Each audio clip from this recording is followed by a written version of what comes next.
Silvia L. Gil, soy académica de tiempo completo del Departamento de Filosofía y también soy profesora del doctorado en Estudios Críticos de Género de la Universidad Iberoamericana. El artículo del que voy a hablar tiene por título Mapas para decir nosotras, proyecto feminista y política de lo común.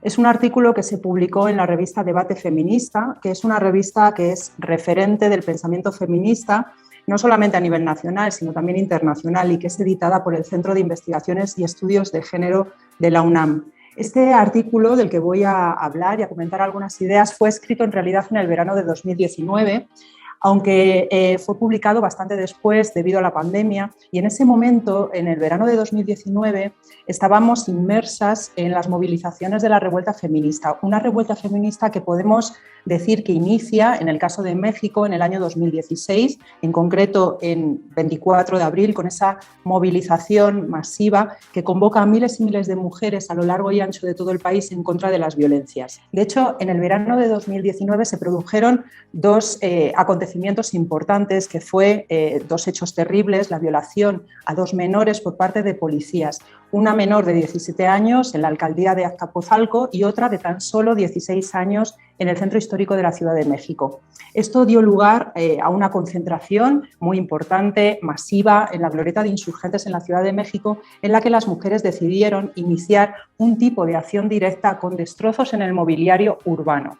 Las mujeres aquí se dieron cuenta de algo paradójico pero importante, y es que cuando rompían cosas y prendían fuego, los medios de comunicación, los políticos y la sociedad en general tomaban por fin en cuenta la seriedad de la situación de extrema violencia que estaba siendo denunciada desde hacía muchos años sin apenas repercusión pública. En este contexto es en el que estoy pensando y dando vueltas para escribir este artículo, y es en este contexto en el que el objetivo de este artículo es entender justamente mejor esta revuelta feminista, con todas sus complejidades, con todas sus aristas, ver cuáles eran también sus principales ingredientes, de qué está hecha esta revuelta feminista, cuáles son los desafíos también que estaba planteando la revuelta feminista y a qué preguntas también nos convoca como sociedad, que son preguntas fundamentales en relación a la democracia, a la violencia, a la justicia. Aquí es muy importante tomar en cuenta un presupuesto metodológico que se mantiene en el texto, y es que no podemos separar la teoría de la acción,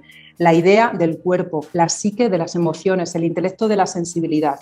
Muchas veces pensamos y presuponemos que por una parte está la acción política y por otra parte estaría la teoría. Sin embargo, este presupuesto lo que hace es olvidar algo muy importante, y es que toda acción está ligada siempre a una idea de mundo que es prefigurada y actualizada con esta acción. Mi objetivo, por tanto, era dar cuenta del mundo contenido, del mundo prefigurado, del mundo que se activa, de ese mundo que se actualiza con la revuelta feminista. Y en el texto, justamente tratando de pensar este mundo que se está actualizando, que se está prefigurando con la revuelta feminista, aparece una idea central, que es la idea de la política de lo común. ¿Qué significa esto? ¿Qué significa esta política de lo común? Bueno, la política de lo común es una noción bastante compleja y porque hace referencia a varias cuestiones. Por una parte, la política de lo común hace referencia al paradigma de lo común, que es un paradigma que se viene desarrollando en el pensamiento político y en los movimientos sociales desde hace al menos 2 décadas. Este paradigma lo que hace es tratar de revalorizar y de defender los bienes comunes que habrían sido amenazados precisamente por el desarrollo y la extensión planetaria del capitalismo financiero global, un sistema cuyo núcleo es la acumulación transnacional ilimitada de beneficios. Es decir, la lógica de este sistema es la acumulación transnacional ilimitada de beneficio. Los bienes comunes serían aquellos bienes que, por el contrario, no son propiedad de nadie, y son, por eso mismo, porque no son propiedad de nadie, son de todas las personas al mismo tiempo. No son, por tanto, propiedad del Estado, y tampoco podríamos decir estrictamente que son patrimonio de la humanidad, porque es importante entender que los bienes comunes son parte de algo mucho más grande que la humanidad. Aquí las luchas de las comunidades indígenas son absolutamente ejemplares en este sentido, cuando defienden de los bienes comunes, que son, por ejemplo, los bosques, que son los ríos, las aguas, que son los territorios. Las comunidades indígenas no luchan por tener en propiedad estos bienes, sino que buscan más bien resguardarlos, protegerlos, cuidarlos, nutrirlos, son bienes indispensables para la vida y por eso no es casual que sean las mujeres las que están liderando la lucha en defensa por los bienes comunes. Estos bienes comunes podemos entonces pensarlos también más allá del mundo natural y pensar, por ejemplo, la cultura desde esta dimensión también común y preguntar, por tanto, sobre las condiciones de acceso a la cultura. O podríamos pensar también Internet como un bien común y exigir, por tanto, que sea un espacio libre de intereses mercantiles. Podríamos pensar la sanidad también como un bien común, la educación, etcétera.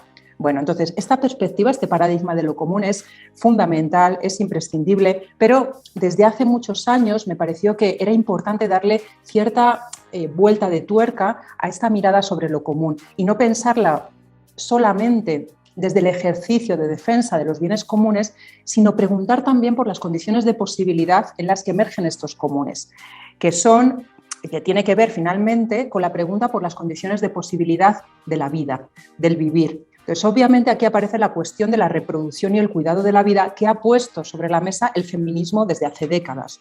¿Cómo es que se hace posible la vida?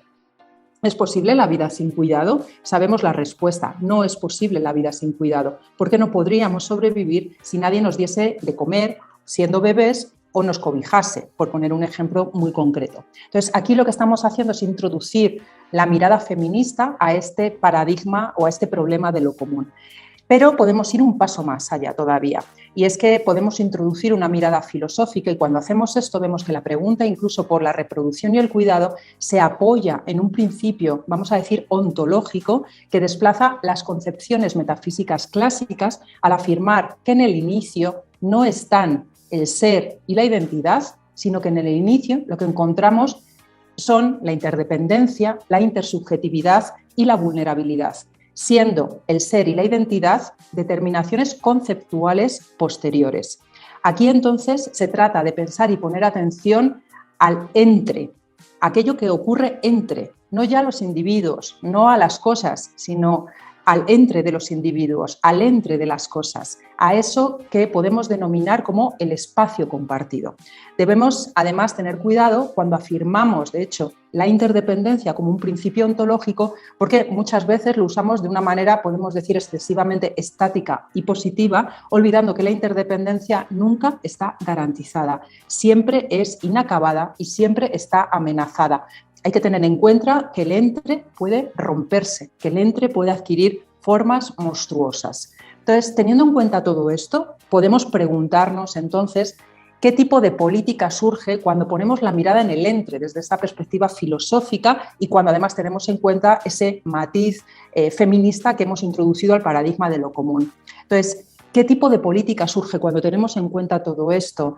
Cuando tenemos en cuenta el espacio común que sostiene toda la existencia. Y aquí podemos decir que emerge una tarea política en dos direcciones. Por una parte, la política de lo común haría referencia a un tipo de política en la que se trata de descubrir, de dar cuenta y de atender aquello común que sostiene la vida. Y aquí podemos decir que se trata de una política de la escucha, una política feminista de la escucha. ¿Qué significa esto? Es importante pensarlo en nuestro tiempo. Pero por otra parte se trataría no solamente de escuchar y atender eso común, sino que se trata también de imaginar, de inventar, de crear, de soñar en qué queremos que consista eso común. Que, como decía, además no es nunca una sustancia, no es algo fijo, no es algo predeterminado, sino que se trata más bien de una posibilidad abierta. Aquí aparece una política que pone en juego una nueva imaginación. Se trata de una política también imaginativa, que sería hoy una imaginación feminista. Entonces, podemos aquí decir que mientras que el feminismo de la primera ola puso sobre la mesa la pregunta filosófico-política fundamental sobre la igualdad, la segunda ola va a poner sobre la mesa la pregunta filosófico-política fundamental de la diferencia, que es la pregunta por lo femenino, como aquello que ha sido completamente expulsado, reprimido en el pensamiento y en todas las áreas humanas. La tercera ola del feminismo va a poner sobre la mesa la pregunta filosófico-política sobre las diferencias, ya no en singular, sino en plural, y se van a cuestionar las identidades únicas, abriendo el feminismo a una enorme variedad de expresiones. Aquí entrarían los feminismos negros, los feminismos descoloniales, los feminismos queer, los feminismos populares, etcétera. podemos plantear con todo esto, digamos, todas estas preguntas filosófico-políticas que hemos visto a lo largo de la historia en las distintas olas del feminismo, podríamos plantear si la pregunta filosófico-política que está emergiendo en la actual revuelta feminista no es la pregunta por lo común y que vemos, además de hecho, expresarse en esa toma masiva de las calles que no se hace ya desde el llamado a la unidad, sino que se hace más bien desde la diversidad radical. Aquí con diversidad radical me estoy refiriendo a la diversidad que no puede ser sometida, que no puede ser contenida, que se resiste al cierre de una nueva unidad. Y aquí, por tanto, emerge, y esto es lo que me interesa también de la política de lo común, un nuevo nosotras, que no estaría basado en una identidad a priori, pero que tampoco se abandona completamente a las diferencias. Un nosotras que es capaz más bien de producir afectaciones, vínculos y articulaciones políticas. Ese es el desafío de nuestro tiempo, es digamos, la propuesta feminista más importante, cómo pensar esa política de articulaciones, de afectaciones y de vínculos en unos términos radicalmente nuevos. Nosotras debe mantener la igualdad radical de todos los seres como un principio básico, si no quiere justamente reproducir un mundo de nuevas exclusiones. Y debe también sostener la difícil pero imprescindible pregunta en este tiempo tan duro de crisis que estamos habitando acerca de cómo vivir juntas, juntos, juntes de un modo distinto, de un modo completamente distinto, con otros criterios ético-políticos que sean capaces de desplazar la explotación, la injusticia y la desigualdad.